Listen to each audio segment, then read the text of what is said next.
Right. Yeah. Sometimes you got to be willing to risk it all.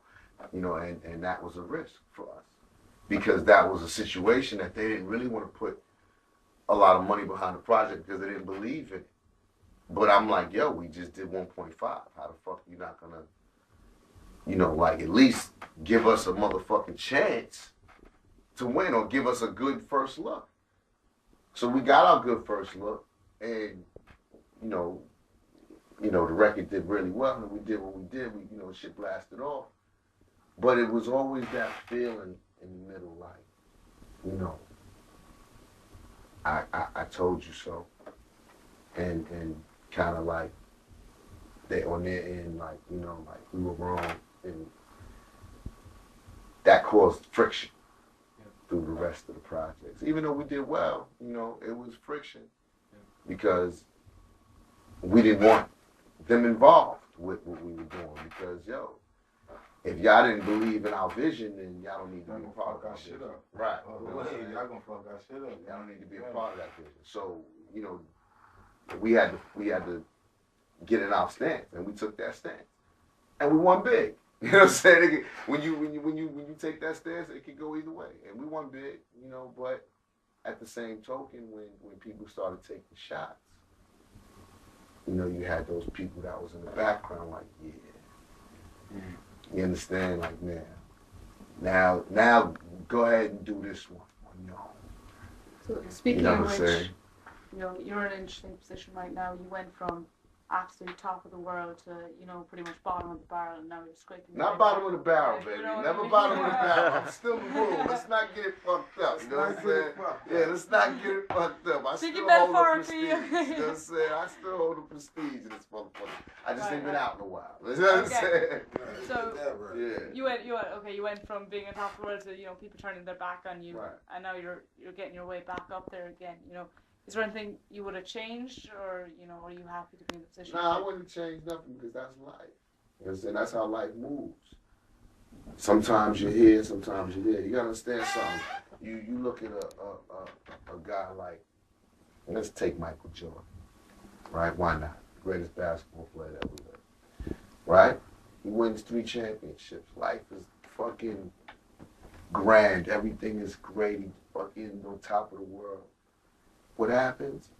His father gets killed on the side of the road by 2 fucking teenage kids. Are you fucking serious? You understand what I'm saying? So tragedy strikes and puts real niggas through real tests.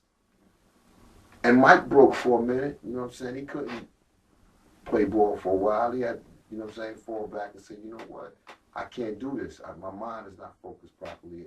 I've been struck with a blow that I just can't understand why and how this came to me at this time. Because it's not something that could ever be planned. You understand? And it's not something that's in a scope of things fair. So he takes his break and then realizes, you know what? I'm still the greatest.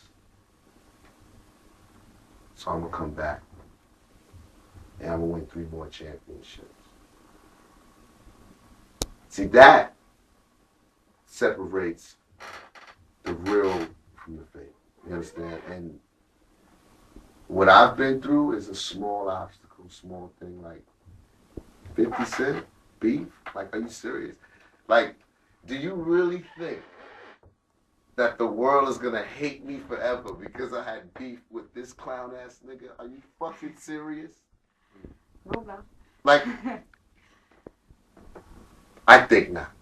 When you compare it and put things in perspective, doesn't it? It doesn't make it doesn't. It's not even a realistic thought. You understand what I'm saying? Like, so when I think about that, and I think about that I'm an artist that's talented and can record, and can. Not only do I record, but I'm a writer.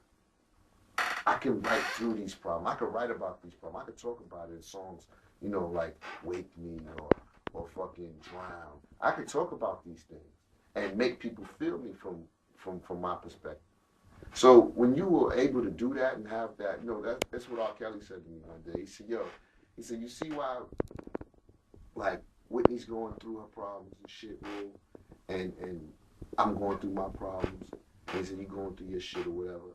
He said, see, the difference between what we do and what Whitney does is we can write through our problems. She has to have somebody write for her.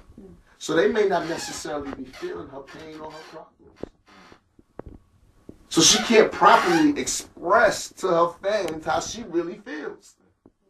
But for me and him, that's a totally different thing. I can right now sit down right now and write a whole fucking song about what happened in the last 5 years and explain it in detail if I chose to.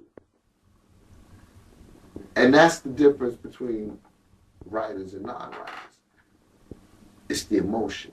You understand? You may sing with the emotion, but I actually have the pen to put down the emotion. And that's important too. You know what I'm saying?